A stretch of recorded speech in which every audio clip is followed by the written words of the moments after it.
How's it going, everyone? My name is Max. And I'm Matthew, and this is Sega Saturn Saturdays.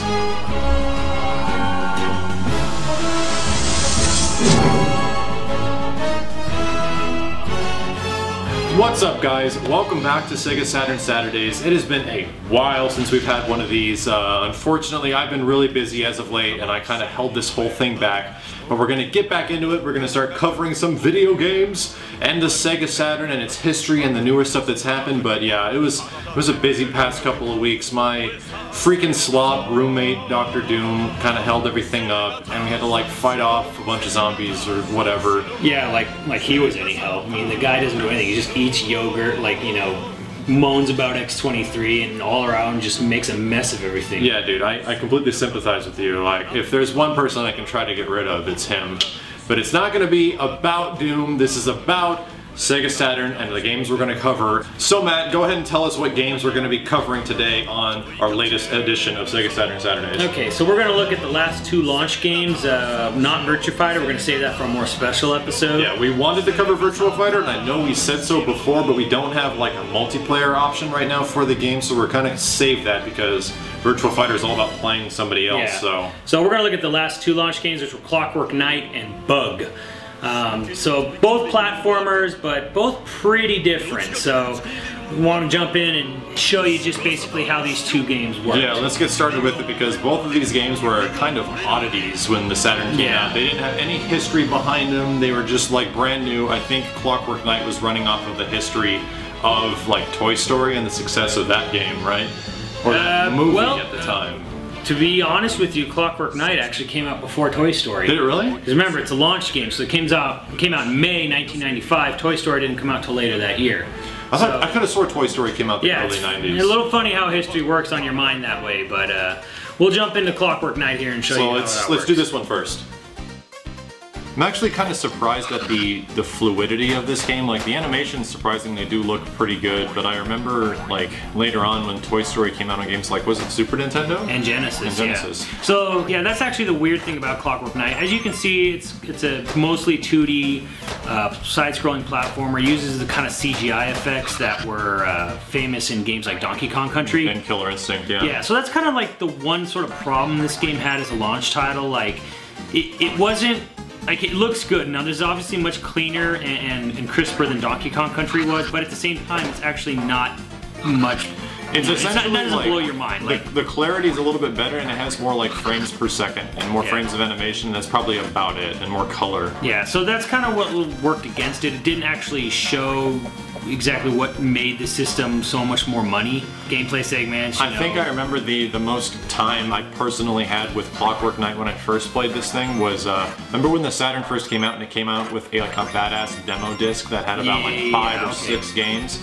It had a Clockwork Knight on it, and it had like the first level, and it was pretty entertaining for the time being. It was stuff that you can use like the key in multiple areas to unlock different things, and it was also your weapon. It's an LOL Keyblade. Way before that stuff even existed, but at the same time, so it just seems like Disney's just been ripping off this game for like over a decade. That's the conclusion. But it doesn't look terrible. All things considered, it was a launch title, and with most systems, they usually have like a badass, or at the time had a badass platformer, like when they came out, and that kind of defined the system. And I think this was what Sega was somewhat going for, and they were gonna take this kind of awkward Clockwork Knight character and like Bug. We'll get into Bug after this, because Bug is another example of another semi-platformer, but yeah, I think this was just too similar to Donkey Kong Country. There you go. I mean, it basically was just saying, hey guys, look, it's Donkey Kong Country with some 3D effects going in and in cleaner graphics, but was it really worth, you know, the $400 or $500 you would pay for a system at the time? Definitely not. Probably not. So, if anything, when I purchased the Saturn, the reason I personally bought the Saturn was to realize the arcade experience at home with like arcade games. That was the big point. And I don't want to be down on the game because it's not like it's a terrible game. It's just that it's not. It's not a terribly mind-blowing game like Panzer special. Dragoon was. Yeah. So. There you go. It doesn't have a crazy amount of innovation, but it definitely got the job done if you were looking for that platformer fix. So let's move into the next game now, because I think we've kind of exhausted all we can of what Clockwork Knight had to offer. Let's move into one of the more unique platformers, and it was Bug. So give us just a second to fire that one up. Alright, so we got some Le Bug going, and Bug was another game that the only time I really played this thing was on the demo when we first got the system, so... Oh, okay, I remember this whole theme. It was like shot like it was a movie. Yeah. So Bug, it's still more or less a side-scroller, but at the same time it's making much more use of the 3D. You definitely see a little bit of like draw distance going into the system and stuff like that. The characters are still 2D, but they're in a 3D environment completely, and there is sort of like fakery, if you will, about like 3D environments. I guess you can kind of say it is kind of basic, kind of like almost grid-based, like Tomb Raider was. If you look, like Bug himself is 2D, all the creatures are 2D. The only thing that is really 3D is the backgrounds. Yeah. Like the polygon backgrounds. Even the gems are all 2D. But this game has a lot of its fans, I should say. I don't want to make this game sound like only one person likes it. All 5 of them. Yeah, I mean, it kind of came from that at the mid to late 90s where everyone needed to have like sort of like a cartoon animal mascot with an attitude, and really Sonic was the only one that worked. This game doesn't do that bad of a job. I mean, for the sake of it being like a 3D rich platformer, it actually kind of performs pretty well. In a way, this felt a lot like Sega Saturn's version of Gex, the original. That's a pretty good comparison. The level design in this game actually sort of reminds me of more current 3D platformers like Mario Galaxy, more specifically Mario Galaxy 2. That's true. You look at like Gusty Garden Galaxy or Honey Hive Galaxy, it just looks like this, but with much, much better graphics and controls. That's true. And it's kind of weird to see how 3D platformers are kind of, I don't want to say regressing, but they're kind of going back to this roots of like small platform levels where it's basically just like, you know, a series of obstacles that you kind of got to get over and get through, and we're not really, the whole idea of giant sprawling 3D worlds is kind of like more for like RPGs and GTA games and stuff like that. So, like I said, it's got its fans, but at the same time, it didn't become a lasting character. I mean, like the only one who really kind of survived this sort of early 3D onset of mascots with a toot was Crash Bandicoot, and now he's dead now too. This reminds me of, not even as much as close to like, because Crash Bandicoot was a pretty big mascot of the PlayStation era. Yeah. However, this kind of reminds me of like Blinx the Time Sweeper. You remember those weird games that can't like... that was Xbox. Yeah, I mean, that was way beyond this. It was way beyond this, but it's just like a comparison of like those mascots that tried and failed. Yeah. You know, that pretty much had 1 or 2 games and then that was completely... Who remembers Voodoo Vince? Yeah, Voodoo Vince. What was the other guy? The blue Navi guy on Xbox. Oh, Ozuric. Ozuric. Ozuric Rise of the Pantheon or something. Rise of the Panther Man. I don't know. It felt like a medieval like reboot or something. Yeah. Nonetheless, I think we get a good understanding of what of what Bug had to offer back in the Saturn days. And it was definitely something different amongst the usual platformer, but at the same time, it wasn't. I mean, I'm a platformer guy, so if I was going to pick one between Bug and Clockwork Knight, I probably would have gone with Bug.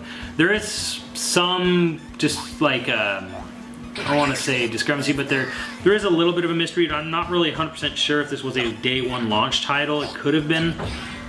It's kind of hard to really nail down. It's almost like Super Mario Brothers to the old Nintendo, but either way, yeah.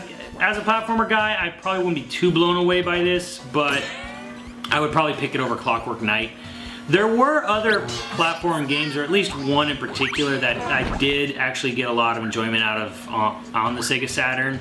We'll cover that in a later episode though, but for what it is, this is Bug. Yeah, I think that just about covers everything else. We can look at this dude with his big creepy eyes. So Clockwork Knight and Bug, both supposed launch games on the system. Both are pretty unique, both are kind of fun for their own platformer's sake, and they were offering something somewhat new back when the Saturn was out. But any final thoughts on either one of these launch games? They're both products of their time. Neither one were super original, but they were a little bit different than what you could get on Super NES, at least with Bug's case. Yeah. The only problem is that a lot of people did like them who bought Saturn, but they didn't quite have the arcade thrills of Daytona, and they didn't kind of have the mind-blowing gameplay or presentation value of Panzer Dragoon.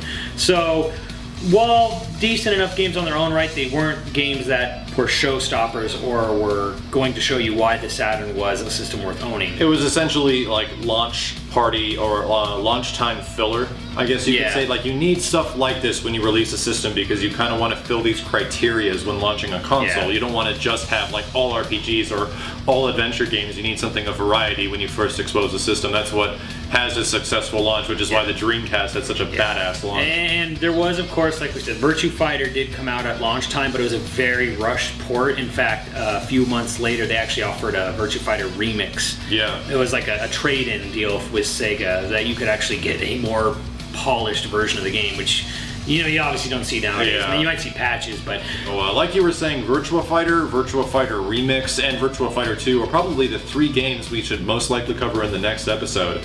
Save them all for an entire episode so you can see kind of how drastically different the first launch version of Virtua Fighter was compared to like Virtua Fighter 2, which came out, I think it was like 6 months to less than a year later. It came maybe a little later. It came pretty quickly, I remember. After, but anyway, 2 was, well, we'll get into it more, but Virtua Fighter 2 was kind of like a revelation for the owners of the system. It basically was showing you that, we can do really fast, fluid 3D fighters, you know, where we're not going to be outdone by the PlayStation, so... Yeah. But Virtua Fighter 1 was kind of, I mean, there are people who claim the 32X version of Virtua Fighter is a better game than the Saturn version. I don't know how I feel about that, but either way, we'll show you the Saturn version. Never played it, don't know, didn't read. So that'll just about wrap up this episode of Sega Saturn Saturdays. Thank you guys very much for watching, and tune in next time as we explain. We're going to be covering Virtua Fighter and Virtua Fighter 2 and the iterations in between. But until then, my name is Max. And I'm Matt. And thanks for watching Sega Saturn Saturdays.「